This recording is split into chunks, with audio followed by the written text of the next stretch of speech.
স্বার্থ ভালোবাসা দিয়ে একটা মেয়েই পারে পরিপাটিভাবে সংসারকে ভরিয়ে গুছিয়ে রাখতে। রাধে রাধে বন্ধুরা, তোমরা সবাই কেমন আছো? আশা করছি তোমরা সবাই খুব ভালো আছো। আমরাও কিন্তু বেশ ভালো আছি। তো আজ হচ্ছে সোমবার, তোমাদের সবাইকে সাথে নিয়ে আজকের ব্লগটা স্টার্ট করছি। সাথে থাকো, আশা করছি আজকের ব্লগটা তোমাদের খুব ভালো লাগবে। তো দেখো, সকালবেলায় রাধা মাধবের দর্শন সেরে তারপর এবার সংসারের কাজে হাত দেব। আর কি বলছো বন্ধুরা, প্রত্যেক দিন তো সকাল থেকে বৃষ্টি আরম্ভ হয়ে যাচ্ছে। এই দেখো, একদম সকালবেলায় না প্রায় 7টা বাজছে, তখন থেকে দেখো প্রচণ্ড বৃষ্টি আরম্ভ হয়ে গেছে। তো আমাদের জানলার বাইরের দিকটা দিয়ে তোমাদের এই বাইরের দৃশ্যটা দেখালাম। তো তারপর আর কি বলো, ঘরের কাজ আরম্ভ করে দিলাম। তো প্রথমে কি বলো তো, বিছানাটা বাগিয়ে নেব, তারপর অন্য কাজ করব। তো সকালবেলায় ছেলে মেয়ে সব উঠে পড়েছে, আর মেয়ে না রেডি হয়ে স্কুলেও চলে গেছে। তো তারপরই আর কি বিছানাটা বাগাচ্ছি। তো মেয়ে তো আজকে স্কুল ছিল, বৃষ্টি হলেও না কিছু করার নাই, 1 সপ্তাহ ধরে বৃষ্টি হচ্ছে, তো কদিন আর বাড়িতে বসে থাকবে। তো ছাতা নিয়েই সে স্কুলে চলে গেছে। তো তারপর দেখো, আমি বিছানাটা ভালোভাবে বাগিয়ে নিলাম, আর এদিকটা না পরিষ্কার করে মুছেও নিলাম। তো তারপর বিছানাটা একটু ঝেড়ে নিচ্ছি টান টান করে। তো এত গরম বৃষ্টি হলো যে কি বলবো, পাখা না চালিয়ে না কাজ করা যাচ্ছে না। তো তারপর দেখো, বিছানাটা পরিষ্কার করে আমার ঝাড়া হয়ে গেল। আর জানলাগুলো কি খুলবো বলো, এত যে বৃষ্টি হচ্ছে, জলের ঝাপট না একদম রুমের মধ্যে চলে আসছে, তো বিছানাটা ভিজে যাবে। আর আমাদের তো সব রুমেই এই বিছানাটা না একদম জানলার দিকে, তো সেজন্য আর কি বিশেষ অসুবিধাটা হয়। তো তারপর দেখো, ওর বাবা ওর ছেলে দেখাশোনা করছে, মানে ওর সাথে একটু খেলা করছে, আর আমি এদিকে ঝাঁটটা দিয়ে নিচ্ছি। তো কি করব বলো, মানে একজন তো কেউ ছেলে না দেখলে আমি কাজ করতে পাই না।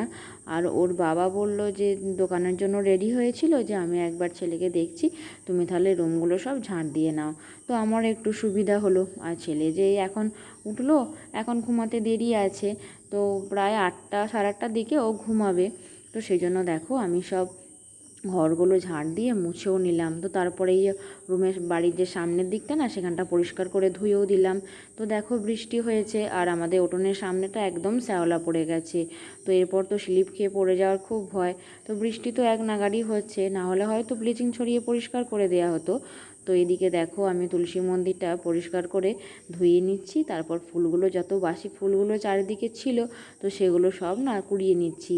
তো এই তুলসী বেদিটা চারিদিকেই না রাধা মাধবের মূর্তি আছে, তো চারদিকটাই ফুল দেওয়া হয়। তো ফুলগুলো একে একে সব নিয়ে চলে এলাম, তারপর ধুয়ে দিলাম পরিষ্কার করে। তো যাই হোক, তুলসী মন্দিরটার আমাদের এখনও পরিষ্কার আছে, শ্যাওলা পড়েনি স্টাইলস বলে, তো না হলে কিন্তু শ্যাওলা পড়ে যেত। তো তারপর আর কি দেখো, আমি এখানে না পরিমাণ মতো আলো চাল নিয়ে নিচ্ছি। আর আজকে কি করব, আলো চালের ভাত বসাবো। তো সেই জন্য না চালটা নিয়ে নিলাম, আর এখানে ধুয়ে নিচ্ছি। তো মেয়ে তো স্কুলে গেছে, ও এসে খাবে। তো তারপর কি বলো তো, পটল কেটে নিচ্ছি। আর কালকে না হাটবার ছিল, তোমরা তো দেখেছো অনেক পটল এনেছিল। তো আর এখন তো এই গ্রীষ্মকালে এই তো সবজি, ওই ঝিঙে, পটল, করলা, ঢ্যাঁড়স, হয়তো কুমড়ো, লাউ, এইসব, আর কিছু নয়। তো এর মধ্যে না আমি পটলটা কাটতে কাটতে কুকারের মধ্যে আলুটা সেদ্ধ করতে দিয়ে দিয়েছিলাম। তো আলুটা আমার সেদ্ধ হয়ে গেছে, ঢেলে দিলাম। আর এদিকে কড়াইয়ের মধ্যে পটল ভাজাটা বসিয়ে দিলাম। তো পটলগুলো না উল্টো দিকে ছাড়লে কি বলো তো, তেলটা কম লাগে। আর এদিকে সোজা করে যদি ছাড়ি না, তাহলে আর তেলটা না খুব টেনে নেয়। তো সেজন্য দেখো, সব কটা পটল না আমি উল্টো দিকে ছেড়ে দিলাম, তারপর একটু ভাজা ভাজা হলে তারপর উল্টে দিলাম। তো এদিকে কুকারের মধ্যে জল দিয়ে দিয়েছি, আলুটা ঢেলে নিলাম। তো তো তারপর দেখো, আলো চালগুলো কুকারের মধ্যে দিয়ে দিলাম। তো একটু পর পর করি না, ওটা সিটি পড়ে যাবে, হয়ে যাবে। তো তারপরে মেয়ে চলে আসবে, তো মেয়ে চলে এলে তখন ওকে খেতে দিয়ে দেবো। তো এদিকের আমার পটলগুলোও না ভাজা হয়ে গেছে।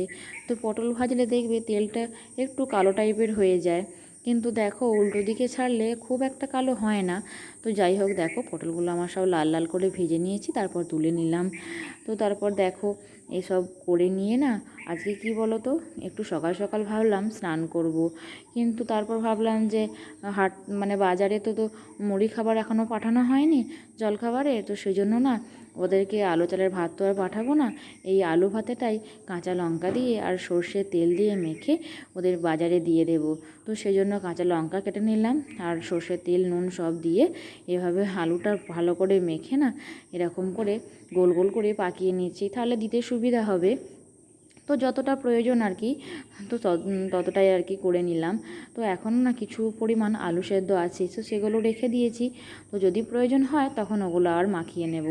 তো তারপর কি বলো তো, ওগুলো রেডি করে রেখে আমি স্নান সেরে নিলাম। তো তারপর ঠাকুরের থালাগুলো সব ধুয়ে পরিষ্কার করে এখানে মিষ্টিও দিয়ে দিয়েছি। তারপর জলও ঠিক করে দিলাম। তো আজকে সকাল সকাল স্নান করলাম, তার একটাই কারণ হচ্ছে অম্বুবাচী তো পড়ে গেছে।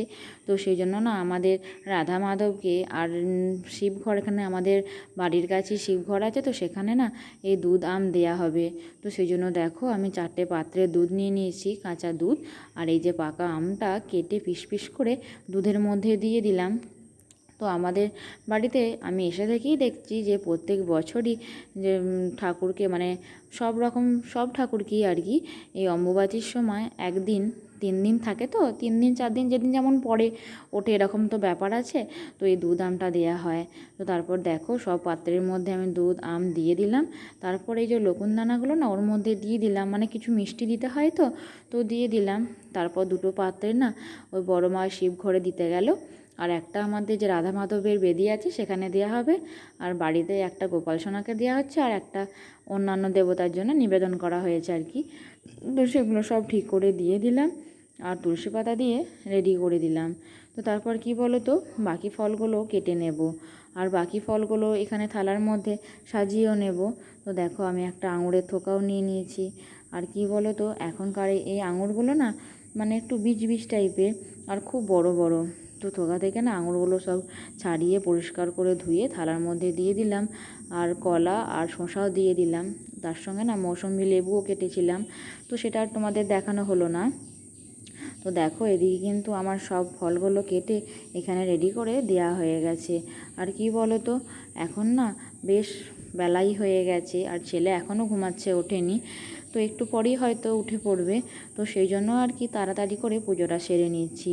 তো এদিকে সব ঠাকুরের গাগুলো পরিষ্কার করে মুছিয়ে দিলাম, আর চন্দন বেটে নিচ্ছি। তো গোপাল সোনাদের তো নিত্যদিন চন্দনের টিপ পরাই এবং তুলসী পাতা দিয়ে এই চন্দন রাধা মাধবের চরণে অর্পণ করি।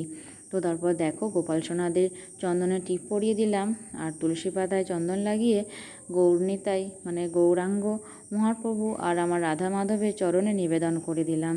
তো যাই হোক, এরপর ফুলগুলো খুব সুন্দর করে সাজিয়ে দিচ্ছি। আর এই কাঞ্চন ফুলগুলো দেখতে খুব সুন্দর লাগে, খুব সাদা, আর দেখতে দেখো খুব সুন্দর লাগছে। তো এখানটা ফুল দিয়ে সব সাজিয়ে দিলাম। আর বর্ষাকালে তো জানোই ফুলের একদম মেলা। তো জবা ফুল, টগর ফুল, সব রকম ফুলই পাওয়া যায় এই সময়। তো সকালবেলায় বড়মা বাগান থেকে এই ফুলগুলো নিয়ে এসেছিলো। তো বৃষ্টি তো হচ্ছিলো, সকালবেলা তো বৃষ্টিতে ভিজলে হয় না, সেই জন্য বললাম একটু দেরি করেও যেও।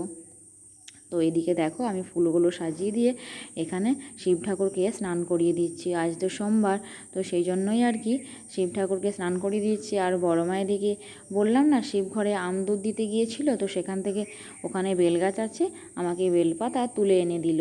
তো এদিকে আমি পুজোও সেরে নিলাম। তো পুজো সেরে নিয়ে তারপর থালাতে দেখো মেয়ের আর আমার খাবারটা বেড়ে নিচ্ছি। তো খুব গরম ধোঁয়া উঠছে, আর গরম গরম খেতে তো খুবই ভালো লাগে। তো তারপর বেড়ে নিয়ে এরপর খেতে বসবো, ছেলেকে খাওয়াবো। তো ছেলে না উঠে পড়েছে। তো ছেলের কি বলো তো, আজকে ঘুমটা একটু বেশি হয়ে গেছে, মানে ওই 8টা থেকে ওই 10টা পর্যন্ত ছেলে ঘুমিয়েছে। তো সেই জন্য খাওয়ারও একটু ওর গন্ডগোল হয়ে গেছে। তো যাই হোক দেখো, মেয়ে এদিকে ওর বাপি ওর জন্য চিড়ে ভাজার প্যাকেট এনেছিল, সেটা কেটে কেটে ঠিক করে রাখছে, মানে এই বাস্কেটটার মধ্যে না ভরে রাখবে। আর ও তো জানোই মাঝে মধ্যে টিফিনে এই কেক আর চিড়ে ভাজা নিয়ে যায়, আর বিকালে মন গেলে খায় আর কি। তো বাচ্চাদের যা হয় আর কি, যখনই কিছু দেখে তখনই সেটা নিয়েই পড়ে থাকে। তো এদিকে ওর সব চিড়ে ভাজার প্যাকেটগুলো কেটে নিল, তারপরে দেখো কেমন বাস্কেটটার মধ্যে ভরে দিচ্ছে। আর দেখো বাস্কেটটাও কিন্তু ভর্তি হয়ে গেল। তো এদিকে ওর বাবা কিন্তু অনেক কেকও এনেছিল, তো সেই কেকগুলো না এর মধ্যে ভরে দিল। তো টিফিনে কি বলো তো, মাঝে মধ্যে আর সব কিছু তো বানিয়ে দেওয়ার সময় হয় না সব সময়, তো সেই জন্য না এগুলো এনে রাখা আর কি। তো যেদিন ধরো উঠতে একটু বেলা হয়ে গেল, সেদিনকে তো আর টিফিন তাড়াতাড়ি করে বানানো হয় না। আর ওদের তো এখন সকাল 7টায় স্কুল, আর ছেলে নিয়ে না মাঝে মধ্যে সারা রাত জাগতে হয়। তো সেই জন্য না মাঝে মধ্যে উঠতেও আমার খুব বেলা হয়ে যায়। তো এদিকে দেখো মেয়ে কিন্তু সব ওগুলো ব্যবস্থা করে ভরে রেখে দিল। আর আমি এদিকে এত প্যান্ট নিয়ে বসে গেছি। কি বলো তো, এই প্যান্টগুলো না একটাও আমার ছেলেকে পরাতে পারি না। গার্ডারগুলো এত টান যে ছেলের কোমরে দাগ হয়ে যায়। তো সেই জন্য ওর বাবা এই নতুন প্যান্ট দুটো এনেছিল আর কি। এর গার্ডারগুলো খুবই নরম। আর এই অয়েল পেপারটাও না কালকে রাতে এনেছিল। তো আগের অয়েল পেপারটা নষ্ট হয়ে গেছে। তো এটা খুব নরম, সফট খুব। আর দেখো কত বড় আর কি সুন্দর দেখতে। তো এর মধ্যে যে ছাপটা আছে সেটাও কিন্তু খুব সুন্দর দেখতে। তো বাড়িতে বাচ্চা থাকলে যা হয় আর কি, তো একটু কিছু নষ্ট হয়ে গেলেই সেটা আবার ওর বাপি নিয়ে চলে আসে, আমাকে সেটা বলতে হয় না। তো দেখে নেয় যে এটা আনতে হবে, তো নিয়ে চলে আসে। তো যাই হোক, বৃষ্টির সময় আমার ছেলের তো অনেক প্যান্ট জামার প্রয়োজন হচ্ছে। তো এই ভিজুচ্ছে তো এই ভিজুচ্ছে। তো যাই হোক, অনেক প্যান্ট জামা থাকলেও কিন্তু সব সময় আর কি থাকলেও অসুবিধা হয় কি এই প্যান্টের গার্ডারগুলোকে নিয়ে। তো যাই হোক বন্ধুরা, আজকে দুপুরের মেনুটা তোমাদের সঙ্গে শেয়ার করে নিই। এটা ছিল মুসুর কলাই দিয়ে, তো লাউ দিয়ে ডাল, আর বড় মাও না পটল ভেজেছিল, আর ছিল চিংড়ি মাছের মালাইকারি, পটলের পোস্ত, কুমড়ো দিয়ে আলু দিয়ে টক, আর ছিল আর দুটো কই মাছ ছিল, 4টে পেয়েছিলাম। তো দুটো কই মাছ দেখো এখানে ঝোল করে দিয়েছে আমাকে, কুলেখাড়া, কাঁচকলা, পেঁপে এসব দিয়ে আর কি। তো বন্ধুরা, আজকের ব্লগটা আমি এখানেই শেষ করছি। আবার দেখা হবে পরের ব্লগে। রাধে রাধে।